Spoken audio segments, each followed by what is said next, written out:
let me tell you of the days of high adventure.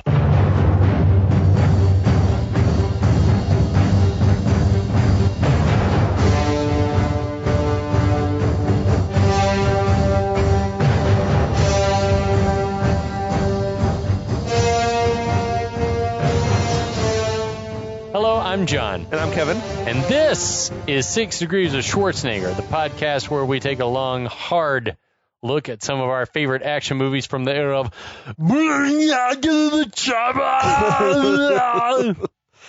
Schwarzenegger is the icon of the genre, and we're taking a deep dive into some of these 80s and 90s cult action movies and breaking them all the way down.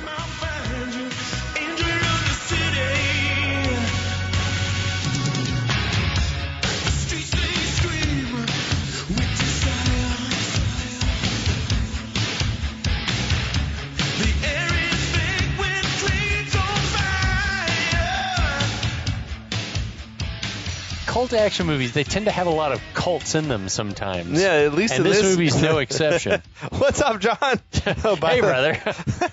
Fuck. I feel great. I feel wonderful, too. Bourbon is flowing. Yes. We killed 2 bottles and started another one. I'm impressed with our work. Right now, we are drinking something that I bought Kevin for his birthday recently. Happy birthday to me. Happy birthday, brother. This is Hill Rock Estate Distillery, handcrafted, Solera aged, and we encourage you all to go look up what that means because it's far too long an explanation for us Where's to try to... Where's it coming from? It's coming from Hudson Valley, New York. What do you think of the sip? I think the sip with just a tiny bit of water still is...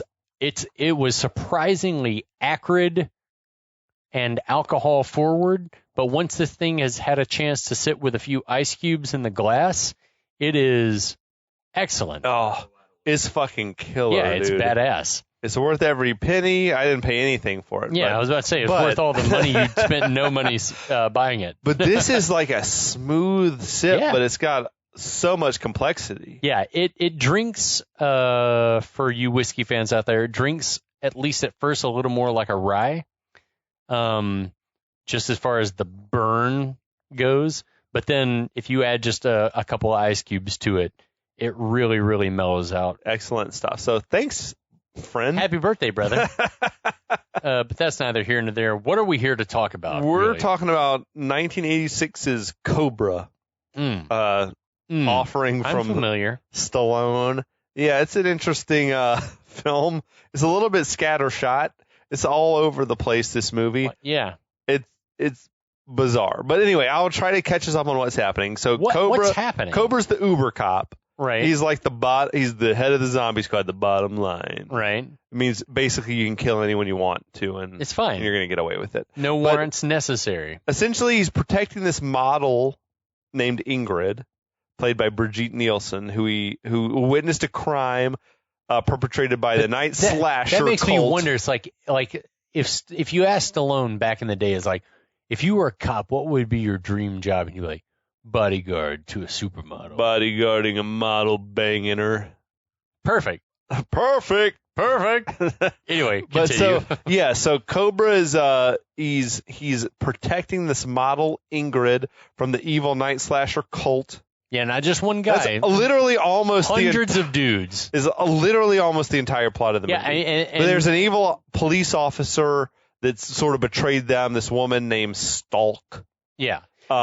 His buddy Gonzalez is there helping him. Yeah, so they've ended up in like a podunk town that has a population foundry town. A foundry town. It has a foundry. It's a foundry. It has a population of less than 123 folks, right. Souls. And so they've been found, is what we gather. Yeah, the bad guys have all like swarmed on him in this tiny little town. And yeah, it's about to get like down. The rubber's going to meet the road. It's about to go off, Kevin. And we're ready. I'm so excited. We might need to like pour more. We'll shit. See. Anyway, so the action picks up with Cobra throwing off his jacket, sunglasses still on inside, getting ready to visit his wrath upon the death cult. While he, Ingrid, and Gonzalez are barricaded in their cabins, more and more murder cult people arrive. Cobra cocks his pistol and with dramatic flair Which twirls is around crazy to because look out the window. in earlier, like the moments preceding this, he's running around inside the cabin Yeah. and is with his pistol tucked in his thing. Yeah. And the shit's already cocked. Well, I mean, but he pulls it out, he cocks it again. He does this dance move to look out the window. I mean, it's like the most ridiculous thing. It's like, dude, just look out the window. He does a full like pirouette. So the arrival of the cult biker gang sends the townspeople of San Ramos a scurrying, and there are people showing up to church with presents. There are people crossing the streets. We're not even sure what's happening. I guess are they giving Jesus presents? That woman It is scooped Christmas. up her kid that looked like maybe he was a mannequin. He was just rigid. Yeah, like Randy in Christmas Story. The bad guys, they subdued the San Remo Yeah, sheriff. the sleepy sheriff walks outside to see what's up and is immediately forced back into the station by one of the cult members, and we don't really know whatever happens to him. We guess he got killed. I guess in a town with that few people, like just the 123 guy. people, and maybe it is just the one. That's like the extent of the There police. would have to be two guys. There'd have to be a You deputy. can't work 24/7. There'd have to be a deputy. Or three guys. Like it's insane to think it's like one guy all the time. But he might be the only guy on duty, I Right. guess. In 1986, who knows? Reagan-era economics had fucked everyone. So we cut to Cobra, who does another gun cock. The gun's now been cocked thrice. He twirls to look out a different window. I guess he gets spotted because the bad guys, still riding around on their motorcycles, just start shooting wildly at the cabin. Yeah. How could they expect to hit anything when they're all driving in circles around the cabin? So meanwhile, Cobra and Gonzalez start shooting bad guys with pinpoint accuracy, and by that we mean one shot equals one death. It was 5 shots, 5 kills for Cobra. Immediately. It was like, remember Pappas in Yes. Point Break, where it was just like, yeah, I fired my gun. I fired my gun 3 times in the line of duty. 3 kills, baby. Yeah, nailed it. So Ingrid That's tries. the dream. Yeah, He, yeah. like, if you're a when he's cop. masturbating later on, he's like thinking about those guys he killed. So Ingrid tries to make a call for help on the motel phone, but the phone is probably, yes, it's dead. I guess, I don't know if it was really malfunctioning or if the bad guys cut the lines or something, but at least he had the good My sense take to is try that to call. Stalk tried or Yeah. did cut the lines. That makes sense. So as more glass flies, Cobra tires of using his dick pistol and whips out the machine gun. Just then, Ingrid looks up and sees a silhouette through the skylight of their cabin. You got the their cabin skylights, baby. Of She course. screams. Cobra holds the gun up with one arm at a weird angle, like out to the side. It's like a 45-degree angle, and shoots the intruder, who then falls through the glass. Outside, some of the cult guys have finally seen the light and gotten off their motorcycles and are lighting the cabin up. Did you notice there was at least one like other female cult member riding I did riding on the notice. back I of was one like, of the bikes? Yeah, I noticed that there was a representation, I also feel like though even it if it was all white. was a thing of, well, if you had 2 dudes riding on one bike, that's gay. gay. That's gay. That's a So really only good a point. woman can ride on the back of Unless a bike. you're Mad Max, the society was a little more progressive. So we love this cult member, but there's no gays allowed. no, It's we too don't like gay. that. So, but then one of the guys says, "Fuck it," drives his motorcycle through the front door of the cabin, That's a bold move. which of course causes him to fall off the bike. Cobra promptly dispatches him. That's what I'm saying. These cultists had really bought into whatever the Night Slasher was selling, because they are just like selling their lives. Sacrificing body and soul for this cause. Sacrificing the cause for this woman, this one kill one person who may or may not upend the new world, according to Officer Stalk from an hour ago. It's weird because this is probably going to be the end of the cult, however it plays out. It's like, why wouldn't just let her go? We'll just keep doing our thing. Yeah. Wouldn't that have been easier? The police sketch was dog shit. Yeah. They were never going to find him. Plus, Night Slasher apparently only shows up, I don't know, 30% of the time. Yeah, Is Night that? Slasher's nowhere to be seen during any of he is this. happy to let other people do his work for him. So anyway, Cobra decides that this is as good a moment as any to make a run for it. Which begs the question, why didn't they just go straight to the truck Well, earlier? So they run out the doorway and are not immediately shot to death. because I guess every single cult member had to reload at the exact same moment. Because if they opened the door, they'd be dead. Right? Yes. If they came outside, they'd be mowed down. That's in the movie. I feel like there's a dozen or more people out there. There are 4 dozen people out there. Yeah. As many people as die by gunshot in the motorcycle chase that's coming up. I mean, it doesn't make it like they would have people camped out there, and if they came outside, they would have been killed immediately. But for some reason, that doesn't happen. So some of the goons who are still trying to make the motorcycle attack thing work throw a firebomb into Gonzalez's cabin where he's been holed up by himself. Yeah. He dives out the window, pops up shooting, but a passing biker shoots him in the leg. Poor Tony. Which knocks him off his, he flips in the air, does a flip thing, lands on his side. Then we see him trying to drag himself away to safety. Meanwhile, Cobra is mowing dudes down as he tries to get Ingrid over to a vehicle to escape. It's only at this point that he even seems to be aware that Tony is missing and then his cabin's on fire. Tony! He starts calling out, no response. He's forced to back off because more goons, though they're still missing badly, are getting closer to shooting him. So Cobra tosses his machine gun in the bed of the truck and switches to we're going to go straight grenade. Yes. We're going to go straight delayed reaction. This results in fireballs and bodies flying. It was some full-on A-team shit. Yeah, it's like... We're like, that's not how grenades work. No, it's I'm going to throw it and it immediately blows up. It lands near you and then you spring into the air. You die. Your motorcycle, your body, you go flying. But you fling into the air. Yeah. And then land and you're incapacitated. So while this is happening, we see a bad guy with a hunting rifle. That's our main bad guy. Who becomes the right-hand man. Who becomes a prominent member of the plot from this point. Which is good because we don't see Night Slasher for a few more minutes here. So this dude, hunting rifle guy, takes aim at Cobra through the scope, but just as he's about to get a shot off, Cobra dives into the back of the pickup, and then it peels out because Ingrid's behind the wheel. So the bad guys are now in trucks and on bikes giving chase. It doesn't matter because Cobra takes back the machine gun, stands up in the bed of the truck, which is an extraordinarily open target, and just starts laying waste to these bad guys. I mean, he's just it literally is like if he had a weed eater and was just going, meow, meow, meow. I feel like it was terrible filmmaking that they not one time have showed a close-up of Night Slasher during any of this. No. If you look closely on the wide shots, he's there, but they didn't shoot any close-ups or just some weird shit's happening. Why not him on a motorcycle? Just an establishing shot that he is on the way. Even if he's quarterbacking the whole thing, directing people. Or showed him in the cult meeting that happened right before they all started getting saddled up to being this is our moment, something. Instead, it's he is all but lost in his own cult.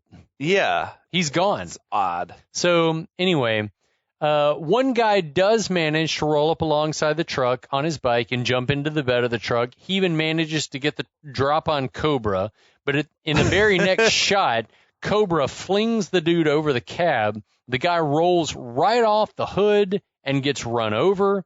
And this was, for me, one of the best practical effects of the whole movie. The body falling under the car? Because you see the stunt guy's body, or a stunt guy's body, rolling down the street, and there was a dude on a bike who almost ran over him. Did he flip off the bike or something? No, he just stopped, and it almost looked like the tire touched the guy, he would have flipped over him if he hadn't stopped. The shit had gone full Mad Max by now. It was. Yes, when you and I watched the end of the Road Warrior. Yeah, when you and I watched this a few months back, that's exactly the reaction that I had. Is that this movie became not even detective thriller or pulp detective thriller. It became... It's post-apocalyptic. Yeah, that's exactly what it felt like. It's what is going on?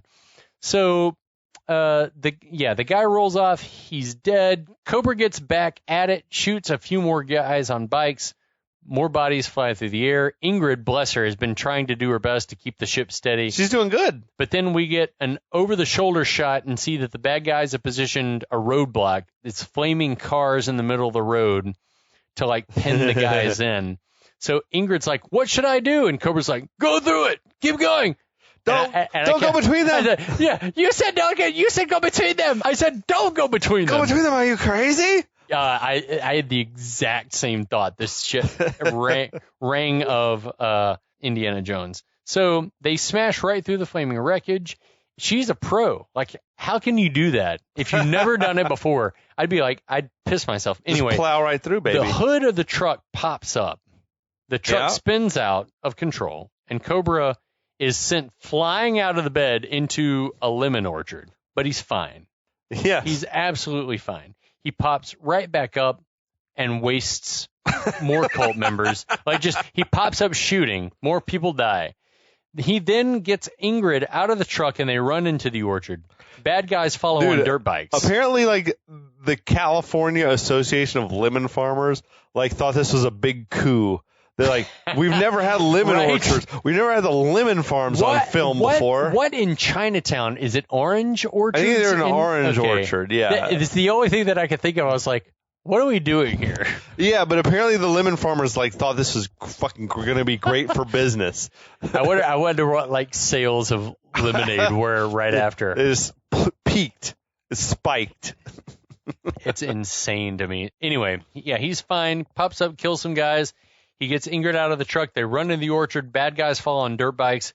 Cobra takes position behind a sweet old Ford tractor. I love an antique tractor. Yeah, they rated the classic cars and tractors for this movie. It's amazing. Cool. So from behind the tractor, he lobs a grenade, killing one guy, killing one pursuer. Then he tells Ingrid to get to the foundry.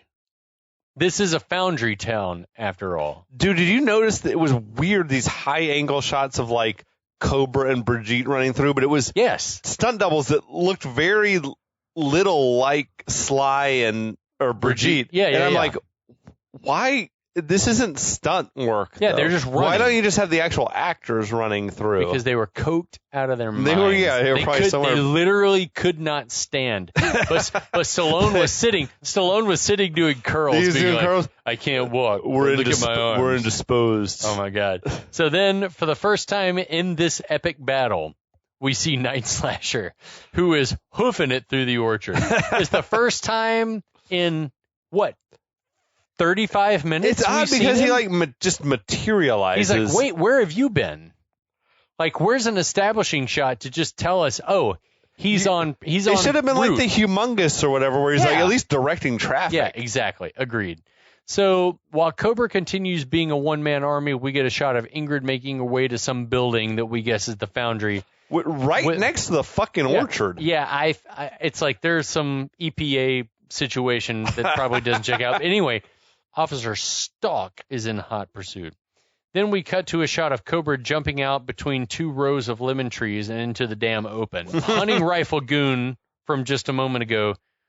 Also, we see him. He takes aim, shoots, misses, because just as he's about to fire, Cobra runs back into the lemon trees. Yes. So, meanwhile, Ingrid runs into the foundry that we've already said is right next to a lemon orchard. It makes no sense. Yeah. It looks like the place is abandoned, like RoboCop. It's dark and menacing. It's got that same vibe, right? Yes, but there's one lone security guard. Yeah, so anyway, she manages to find an office, a glassed-up office, where one security guard with a clipboard is doing foundry guard shit. She bangs on the window, and he's like, bitch, go around. Use the door. I can't hear you. Is that what he's saying? That's what I get. He's just he looks annoyed. He's like, just go around. I can't hear you. It was this poor bastard. Right. But before he has a chance to explain what he means, or that he has a chance to mean anything in the story, Stalk runs up and shoots him through the office glass. But what was weird was it doesn't even make sense that he's there. No one is working here. That's the thing, is that I have no idea about the inner workings of most mines or factories, but I've been to some ammonia production plants. Is there someone there 24/7? Yeah, there are people there 24/7, but even if there's someone there, it's it might be one or two guys. So it might make sense that there's but that's extraordinarily dangerous. It's like if something goes to shit, you have one guy that might die telling you that something's wrong, and then the guy that has been told something's wrong to dial 911 and say, shit's about to go down. What's crazy is so this is a town with 123 people. This job this dude has, working security at the foundry's got to be the most boring job in the world. Right. But then the one time that there's a security situation, he just gets blown away immediately. Right. And I also, I took umbrage with the fact that Stalk, from however many yards away, multiple yards, dead-eyed him through the glass and killed him. With a little Walther PPK or something, a little small handgun. Well, she didn't plan on the shot shooting him back into the controls and the bullet hitting the controls, because then alarms and blinking emergency lights and machinery start moving and coming to life. As we know, that's how shit works in movies. Yeah, if you hit a thing marked valve or pressure, shit's going to come to life. If you shoot the shit, it's either going to start working or stop working, whatever is convenient for the story. Right. It's the only two ways about it. So while that's happening, Cobra also runs into the foundry, and we see that there are furnaces blazing everywhere. There are no shortage of open fires. So we cut to a shot of Stalk walking down a very narrow hallway that is lined with what look like carefully positioned pilot lights. Yeah, or flames like you see at the end of a flamethrower in a Vietnam movie. Some dangerous shit that she's fucking around in. Why is she walking down this hallway with fire all around her? Yeah. Why would you think, this is where they definitely are. This is good for me. This is going to be good for me. Anyway, we then see that hunting rifle guy who, again, they went all in on him in this last act of the movie. He became a second tier goon. And we also see Night Slasher, who has become an afterthought in his own cult. He's magically materialized inside the foundry. Player 2, fight. So here they are. Wait, we should go. I want to give a moment to just give a little credit to Brian Thompson, because he hasn't had a lot to do in the movie. Right. But I feel like he's also managed to give us this character that feels very formidable. Yeah. Oh, man. Totally. I just wish that he had been more like the Humongous and being, and maybe it's to escape culpability in the case that people were arrested or whatever, but the fact that he has so little to do in this whole last round is disconcerting. But he as an actor is shit, he's crazy. He's nuts. He's delivering, because he's up against Rocky and Rambo. Yeah, himself combined. And I feel like this is a situation where you feel like Stallone would be the underdog if they came to it. He's a much more menacing villain than in Commando. Oh, you like Bennett? Yeah. Bennett. Let off some steam, Bennett. Yeah. He's great. I also realized at this moment, I think, that we never saw Stallone shirtless in the movie, which seems strange. He must have been self-conscious. Well, no, I feel like there's a weird ebbs and flows in Stallone's career where he would do a Rocky and a Rambo back to back. Usually, and I feel like he would probably get himself into the most shredded, 2% That's what I'm saying. body fat is that shape. For this movie, he was probably carrying a little extra. He's like, I'm hideous. You can't see all 12 of my abs. Don't show me on screen without my shirt on. I feel like though, he would. That's got to be a strategery in his career. Was. I'm going to do a Rambo and a Rocky back to back, where I'm going to work myself into this shape that you can't really maintain, and then I can go back to being a normal-ish dude. That's the thing, is that it with the exception of maybe the Marvel guys who, a couple of times a year or every other year have to get themselves into that shape. But then it's I think Chris Evans had recently done something, and everyone was like, "Oh my God, are you okay?"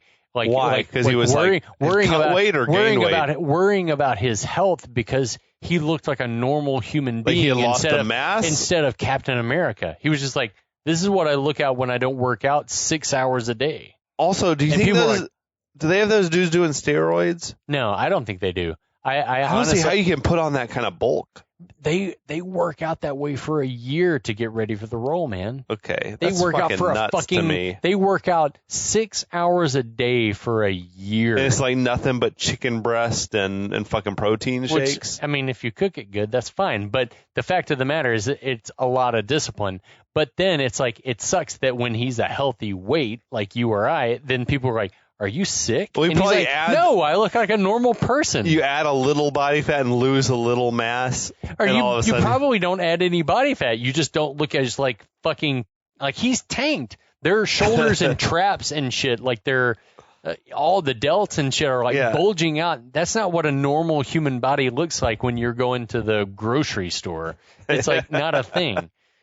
Anyway, what show is this? What movie were we talking about? Okay, so anyway. Back to San Remo. So anyway, San Remo's population 123.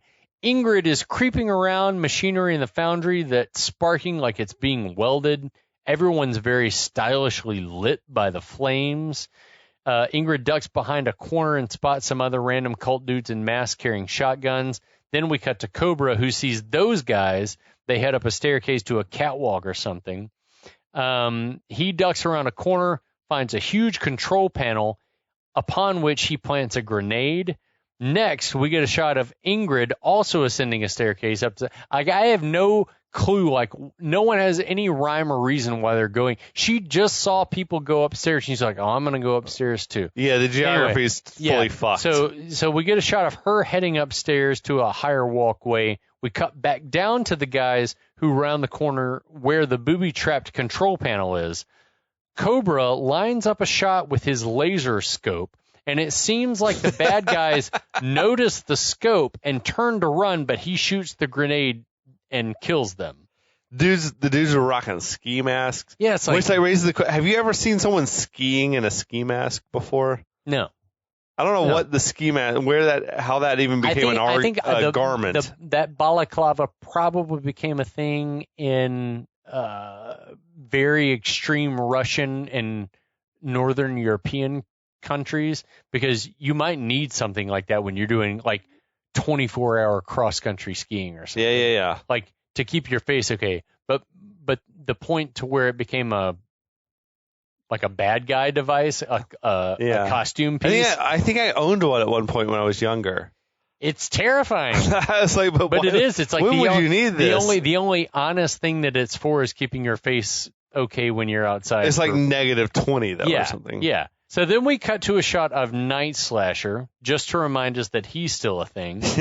Then we cut back to a weird passage, that weird same passage from earlier with the pilot lights that Stalk was walking through. And we see a masked guy is walking through it like a jackass. A shot from the opposite end of the passage shows that Cobra is waiting out of sight.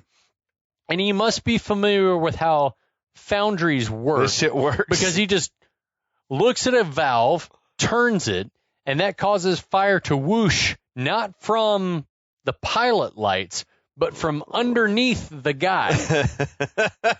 It cooks the dude. And burns the dude to death. Cobra's fucking sadistic. He's like but he's not just killing dudes, he's like torturing them. But even to death. that, the look on his face when he does that is like watching, he like watches it. He's like, yes, I enjoyed that. I've happened to do this thing. So Stalk runs over to see what the commotion is and realizes probably, oh shit, I just walked through that narrow fucking pilot light hallway.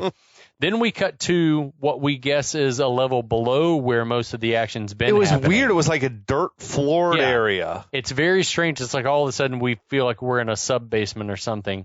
Cobra's down there now, and he's whipping the laser scope around, which we guess is to lure a guy down there because there's a dude down there. He's like, we think he's like trying to call attention to the guy.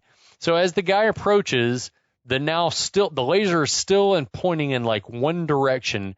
We see that Cobra has perched the gun on some surface, and then he jumps out to surprise the guy, gets the drop on him, and stabs him in the throat and kills him. The same little montage I feel like happens in every Rambo movie where he's like sort of stealthily stalking the dudes and killing them one by one. Totally. So meanwhile, such lazy writing though. I feel like he's just like, what if Rambo was a cop? Well, it's the same. It's the same thing as like you were just saying in First Blood. And his name was Cobra. It's like you go up and you see what you think is a body, but it's not a body, and then he jumps out and stabs you with a knife. It's like I promise the script was like 50 to 60 pages long. This is what I got. If copy and paste had existed at the time, then writing this script would have taken Stallone 7 days instead of 10 days because he's a moron. I think you're being generous. I think it took a lot less than that. I don't know. I think he tries to be strategic about where he copies his own ideas. Name? It was like that copy, like find and replace. Yes. Replace Rambo with Cobra. Meanwhile, while all this has been happening, that rifle guy is still around looking for something. Yep. Then we see Stalk coming down a set of stairs, under which is a hiding Ingrid. That's a fucking terrible hiding place. Those are those mesh stairs. You would see her. Yeah, if you're coming down, if you're looking down at all, you would just see her down there. No chance you don't miss her. So Stalk does not turn around to check under the stairs. Ingrid bolts again. Cut back to the hunting rifleman who's slowly walking around among the flames. Then to Cobra, who is now in the upper level. It's like some eraser shit where he's like, I'm in the sub-basement. Now I'm on the catwalk. How are you up there? So they notice each other simultaneously, but the rifleman, yet again, you've been given a rifle. He misses the shot, and I can't tell if the shot made Cobra flinch and accidentally knock over the barrel or if he kicked it on purpose, but a barrel sloshes over and spills some liquid that we guess is like toxic because he's like, the guy's like, my eyes, it's burning, oh no. He's yelling in discomfort.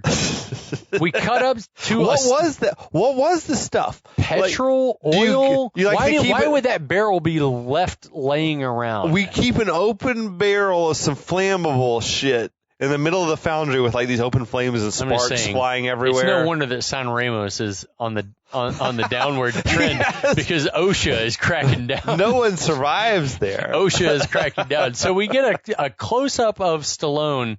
He's got this sadistic smirk on his face, and he says, "You have the right to remain silent."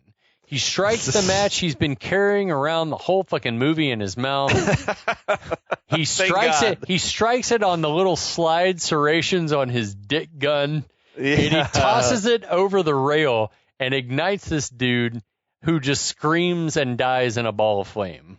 He savored like the kill. He was getting off shots on killing this guy. Yes. Oh yeah. So elsewhere, Ingrid's running around without a plan. She tries to climb up a ladder up to the catwalk, but Stalk spots her.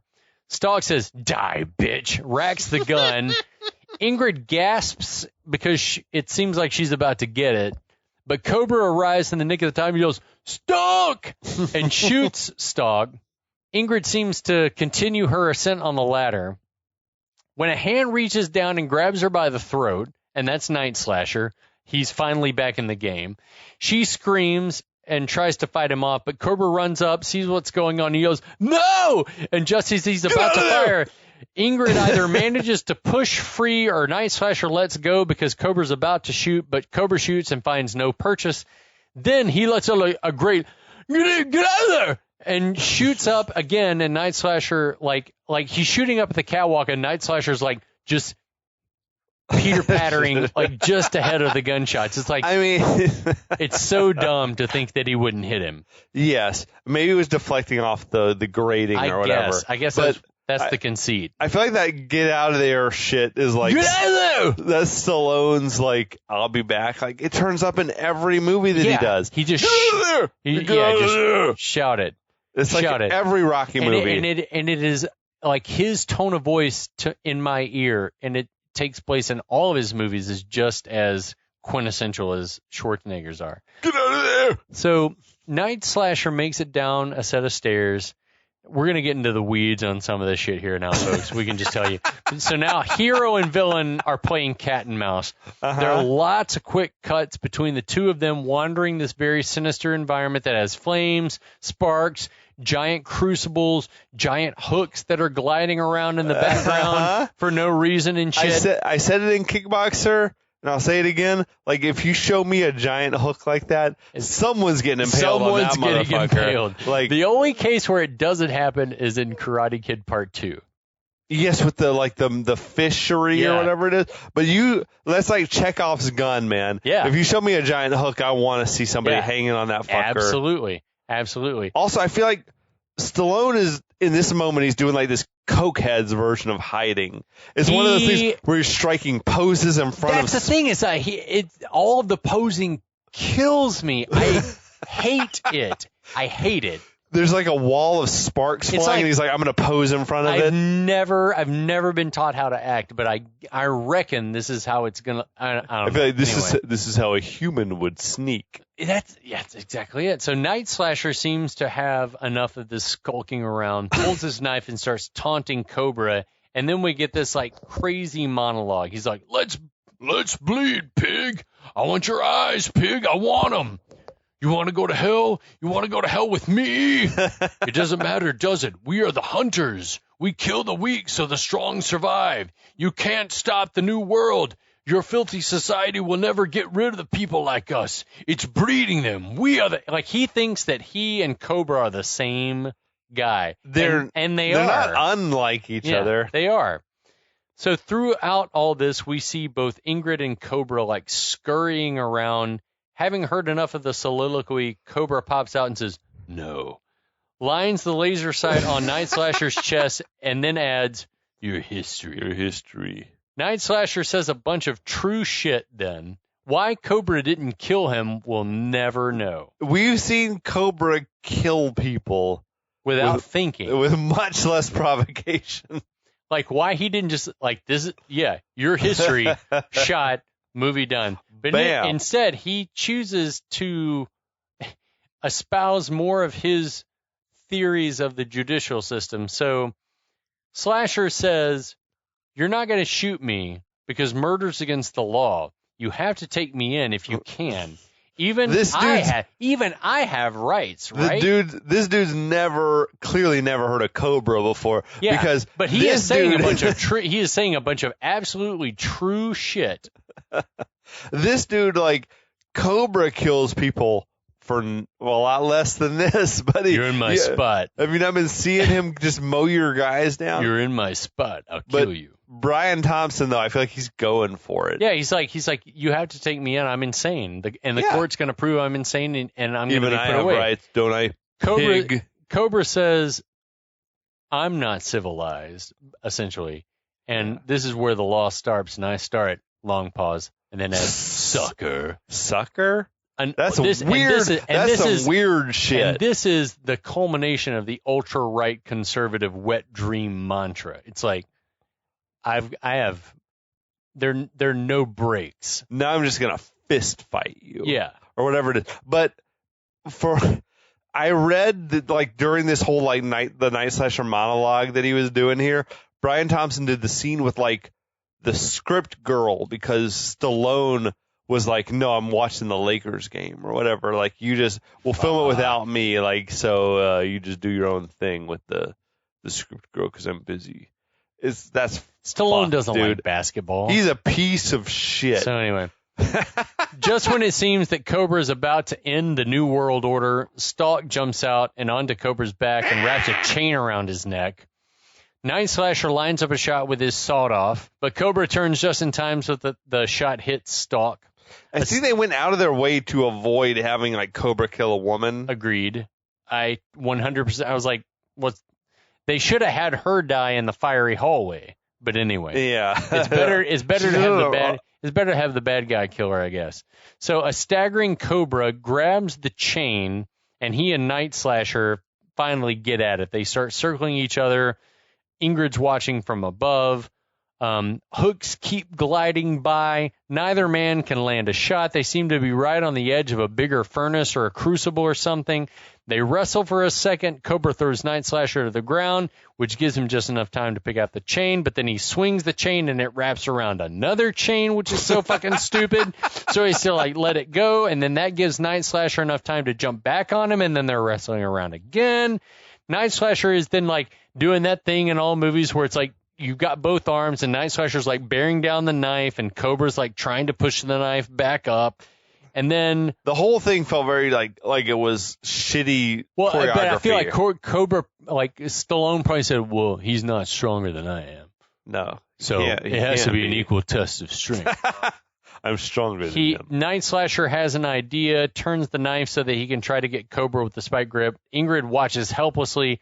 This is the moment she should have jumped into the fray, right? Like if this... Knock him into the thing. It ain't going to be great for her if Cobra loses. No. So she should... The building is only so large. But also, why wouldn't she have been like running away? Running out of the building. Yes. Anyway. In true over-the-top fashion, like a truck machine, Cobra pushes the knife away, rolls Night Slasher off him. He did a little top roll. And he jumps on him only to immediately be thrown back off. Both men get to their feet. Night Slasher tries to downward stab again, but Cobra catches him and starts finally actually landing some hits. And it's at this point... He was like pistol whipping. I mean, he was punching him with like the butt of the gun. They go right back to their same fucking tired-ass grappling, stabbing stance. Cobra finally is like punching it, and it's at this point that he he gains an advantage. Night Slasher seems staggered, and then he picks Night Slasher up, does Cobra, and impales him on one of these like passing hooks. Yes, which I don't even think the hooks didn't even seem that sharp that they would like break this. Like puncture a man, impale a man. If anything, it would like hit the back, and the guy would like just like fall off of it. But we're meant to think that he slammed him down hard. We're meant to think they did. We're meant to think they did. So it was on the director's commentary. The director Cosmatos his reaction was just like, "That's violent, isn't it?" With facts, and it's 1986, baby. It's crazy to think about these kinds of movies just being made. And like, it's just like, yeah, that's fine. What's crazy to think to me when I think about it, we just were talking Star Wars, like this was like less than 10 years after the original Star Wars. In which there was no blood or guts or like you saw people like collapsing from laser fire. But it feels like a fully different era. Oh, it feels like it would have been 40 years in the future. Yes. Anyway, Night Slasher. I like the Night Slasher screams. Yeah, he screams out in pain. Believable. Cobra pushes him away toward one of the open furnaces where Night Slasher is consumed by fire. Yeah, man. On the way out, Cobra meets up with Ingrid. It's like, are you okay? And she's like, yeah, I'm okay. And he's like, let's get the fuck out of here. Cut to, and we see that the police and reporters have descended on the sleepy foundry hamlet of Just San Ramos. In the nick of time, right? Yeah. Yeah. How the fuck no one has a radio? Gonzalez has been shot to hell. The sheriff is dead. The dust is settled. Who called who? And this has only been 13 minutes. Yes. And the entire LA police the media is everywhere. Like hours would have had to have passed. Anyway, yeah, there's a helicopter on the highway. Cops have got the streets blocked off with cars. Captain Sears and Detective Monte are coordinating with local law enforcement. We see Gonzalez has survived his leg wound, is being loaded on an ambulance. Mm-hmm. He then ribs Cobra saying like, hey, don't feel guilty about me getting injured. Cobra's like, I like that. I did too. He's like, you don't have to feel guilty. I wish that they had made more of their relationship. There's so many things about this movie that could have made it deeper.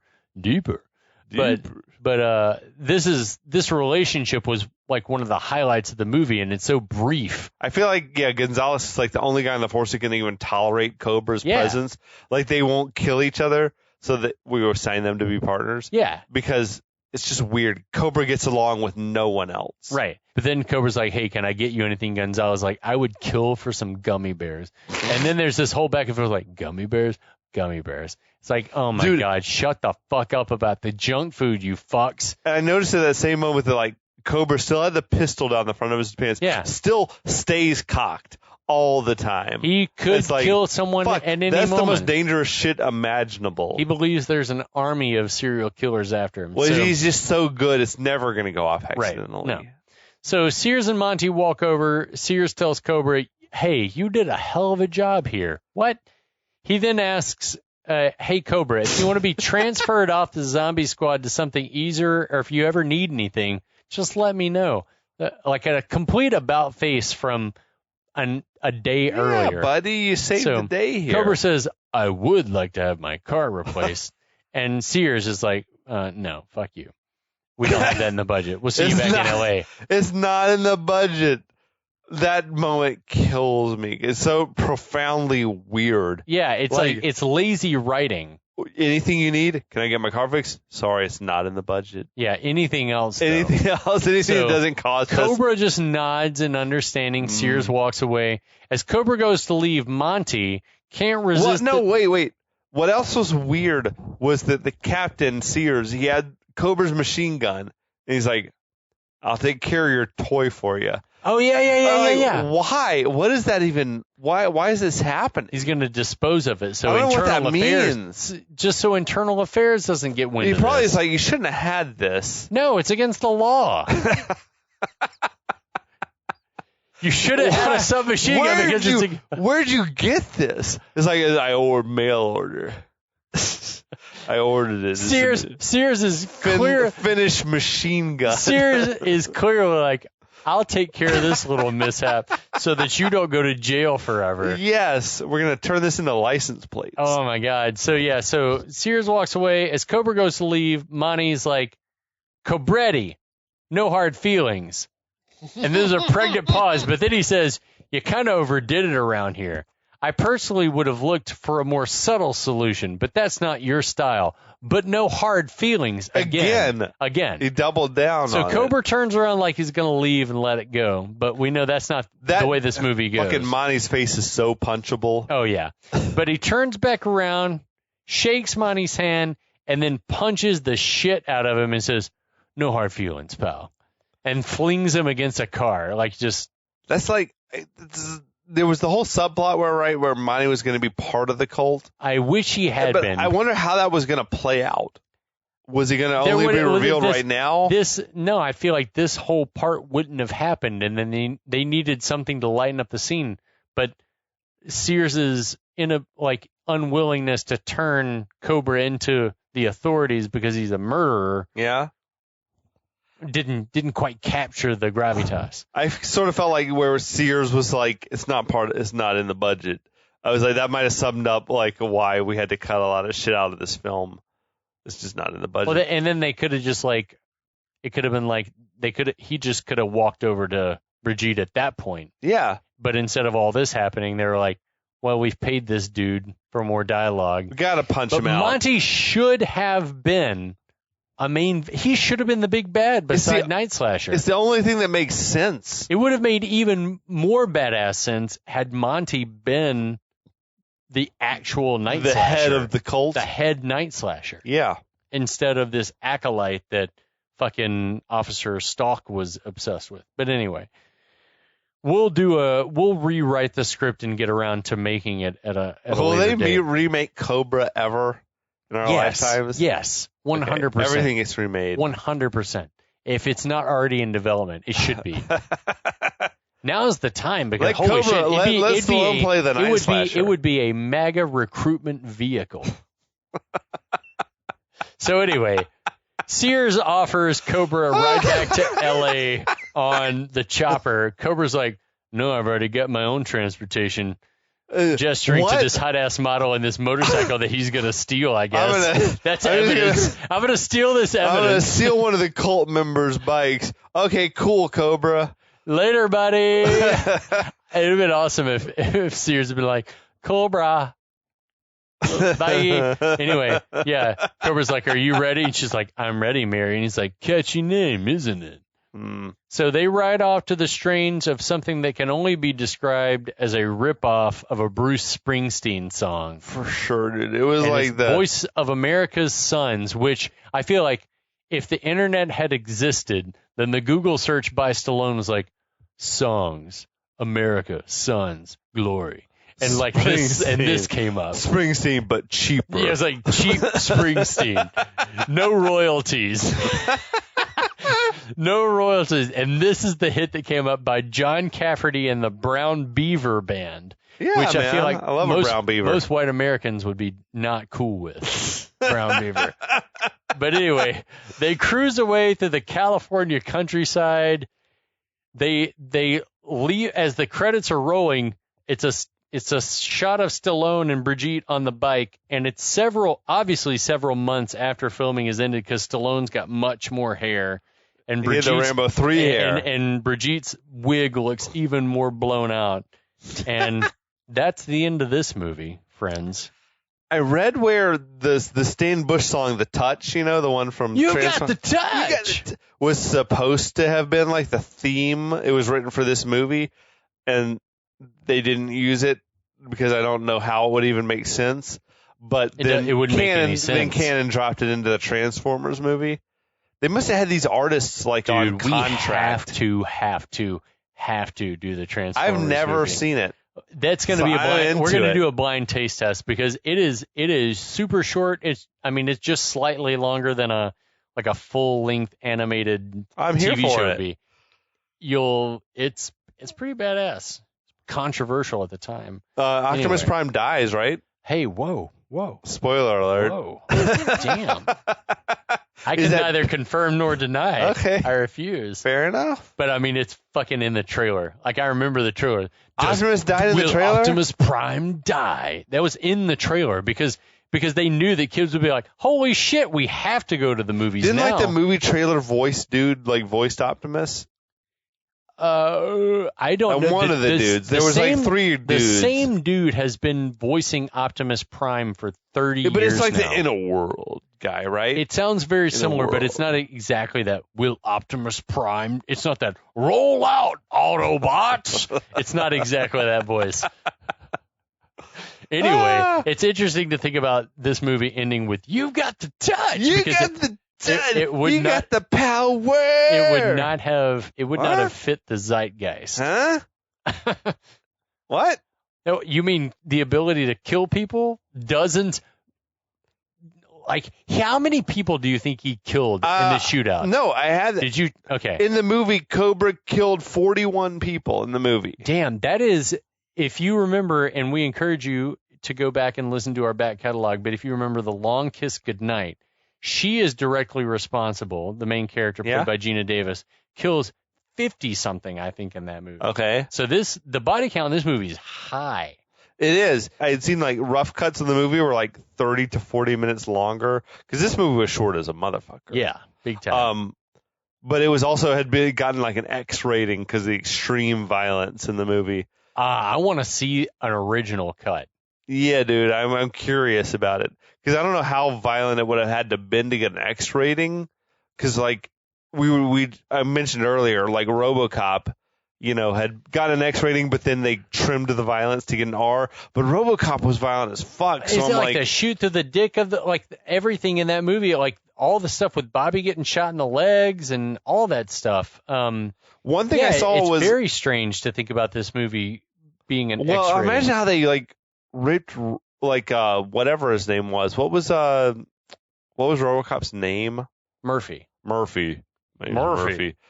He got fucking decimated. That scene is one of I saw that movie on VHS before I saw it, and I was probably traumatized. 6, 7, 8 years old, and saw it and was Shit. fuck! What the fuck? His arm fell off. His arm came off of him. But I had one thing I saw was that the ending part had a lot more townspeople getting killed. They cut out. That's for the best. Yeah, but I can see why maybe it's just all these innocent bystanders getting mowed down, and maybe that's over the top. Oh, like a truck. But also, there's probably a lot of stuff from the hospital scene that we talked about. That all any of those stuff. killings of the victims earlier in the film, fucking the photographer. Got killed off camera. It's probably all for the best because it wouldn't have served this movie to make it any better. But fuck it, that was Cobra. It certainly we talked was. about the shit. I read so many like crazy shit about the movie. First of all, it was like it made $160 million globally, like on a $25 million budget. That's pretty successful. Yeah, that's awesome for it. One thing I read, this is like the bullshit of all bullshit, but this Stallone, I feel like he was behind this shit somehow, some way. Brian Thompson, the guy who played Night Slasher, right? He was not invited to the premiere of the movie. He didn't see the movie until he paid money to watch it with the general public. I'm like, fuck, what's going on with this shit? Like, this is not verified information, but Brian Thompson has said, I guess, that he and Stallone did not talk after they made this movie for like 20 years until Stallone's daughter was taking like horse riding lessons at some stable where Brian Thompson's daughter was like the instructor. What? And they got back in touch in some sort of a way. But Thompson like apparently had been like asking Stallone heads up, like, dude, what about this character Night Slash? Like, how would you want me to play him? What's his story? Like, what's his background? I don't know. Why is he doing this shit? And Stallone basically was like, I'm not interested in explaining it. He's evil because he's evil. That's do with that what you will. Talking. But rumor has it that the director, like Cosmatos, was also just sort of rude to Thompson on set. Wonder why? Maybe because he was not a major set piece for most of the movie. That or if it's like Stallone's like, I don't want him upstaging me type shit. Because he had a look and a killer voice, and Stallone's like, I wish I could sound like that. Because I also saw like where apparently none of the supporting cast and crew was allowed to talk to Stallone. What the fuck? That's so crazy. Weird. That's some coked out shit. That is so weird. Where he's like, I don't want anyone talking to me except the directors. I have to be in character. And even when they talk to me, I'm going to They're not allowed to say, hi, Sly. I want them to know that I'm going to ignore them and do what I want to do. They can yell action, but I'm going to go when I want to go. I do what I do and I say what I say. Script, but I sort of wrote the script, so I'm just going to say what I want to say. Yeah, man. So I read at one point during filming, Stallone and the cinematographer you mentioned earlier, Rick Waite, who's like a heavy hitter. Yeah, big time. They were like falling behind schedule or whatever, and Stallone was pissed. And the cinematographer Waite said basically, like, well, the deal was Stallone was like, you guys need to be working harder. And I think Waite was like, look, if you That's were not to, the way it works, guy. If you need to get your hands off Brigitte's ass and stop trying to show off for your bodyguards, and we'll get back on schedule. And apparently, like, Stallone was shocked that someone would talk to him like that, because he was like the biggest deal in the world at that point. I feel like badass. I feel like this was just before Schwarzenegger became a bigger star than him. Right. But apparently, like, Stallone sort of put his ego in check for a few weeks.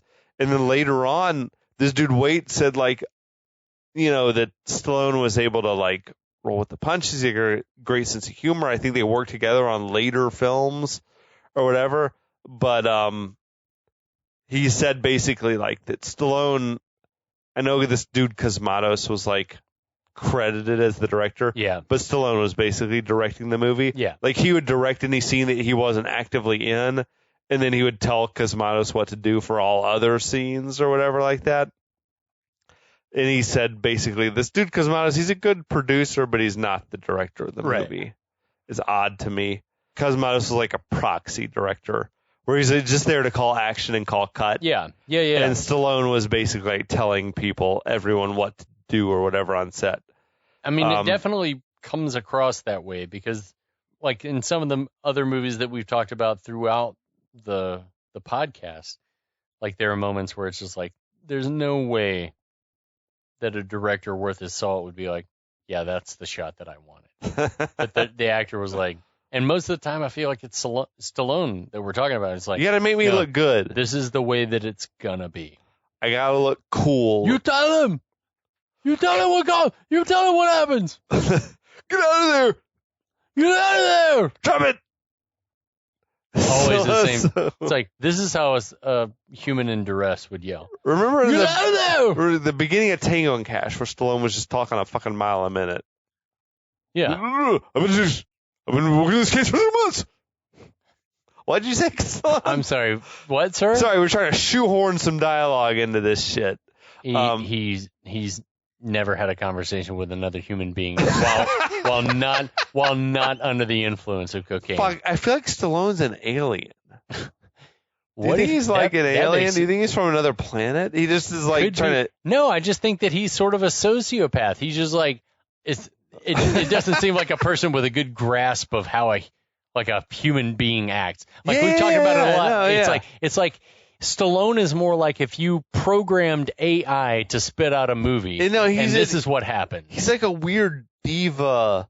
Yeah. Like I just can't relate to normal people. Yeah, I don't function on their wavelength, so I'm going to assume that this is how they act. I'm so high. I'm so roided up. I can't. Yeah, exactly. He's like I become a different. I'm a god. I'm a different being than a human. Yes, that's exactly the way that I feel like he probably feels. What would a human say? I don't necessarily think that that's maybe the way that it is now, but I think he's humbled. I also guarantee you that as an older man with the clout that he has and the career that he has, is that people are more likely to be like, they'll give him license, but they pick and choose their battles, probably. I feel like he's come back to reality. I hope so. Maybe since at least like Creed, maybe even since like the year 2000, where like his shit became like straight to video type movies and stuff like that. Whereas like he's recognized that Americans, the world at large, I think loves like seeing someone who's great then be humbled, like Tiger Woods. I think of. Like where it's like, oh yeah, you've been like you fucked up. All your faults and all your like failures have been laid bare, and now we can embrace you again because you're human. That's a very Judeo-Christian thing, right? When you humble yourself, when you're honest with people, and you're like, I fucked up. I'm flawed. People are like, I also love to kill people. I love you. I also identify with you. I love you now. Yeah. That's something that I deal with. I also love to cheat on my wife with multiple hookers at a time and self-sabotage my multi-million-dollar career. But yeah, that shit was Cobra. That was Stallone. That had to be the height of like his hubris. This is the most out of your mind Stallone that there is. Is it though? Is Over the Top or Tango & Cash not equal? I think that this is because he reaches crescendo. At least in Over the Top, he's not killing people. In Tango and Cash, I feel like that there was enough of a foil in Kurt Russell to bounce off of, to someone to like humanize him slightly. But in this movie, this was unfettered. There's nothing. This was unfettered Stallone. Like, if someone looks at me wrong, I fucking kill them. Yeah, I'm right. Yeah, I did the right thing. Yeah, they deserve to die. He looked at me. He made eye contact. It's so with dark. Me. It's so dark. I wear my sunglasses inside. I wear my gloves and my trench coat inside in my own home. Yes, I've stolen a complete police database. You don't park in my spot or I kill you. Oh my God. Yeah, I feel like this was peak Stallone at the height of his like insanity. Yeah, agreed. Because he had a great year in '85. Yeah. He had Rambo 2 and Rocky 4. I think it was like 2 of the top 5 movies of the year or some shit like that. And he's like, I can do no wrong. And he believed it. Yeah. But I think he'd been thinking that way since Rocky. He was like, I have nothing left to prove. From henceforth, the world is my oyster. I am Academy Award winner Sylvester Stallone. But Stallone, I feel like, is not even a claim. It's just like he wants people to respect him. And it's such a strange thing. That's what's weird. It's like, where does that come from? But he was equal parts like, I want to keep making art, but also I want to make $1 million off product placement and just like vanity projects. Yeah. Yeah. Yeah, he disappeared for like there was a 10-year span, probably from like Rocky 3 and First Blood, until he reemerged on the other side of that with like maybe Copland or something. Oh, and then he was like, oh shit, he can act. I'm sober. Because that movie's good. Yeah, it's like that and Cliffhanger was like, holy shit, Stallone's good. He's good. And he's good with other people, and he's good with a good director. Yeah. He's holy good. Shit. Well, the stuff especially Humble now. yourself. Especially now later in his career. Even Rocky Balboa, for the shit that it was all right. It was better than Rocky.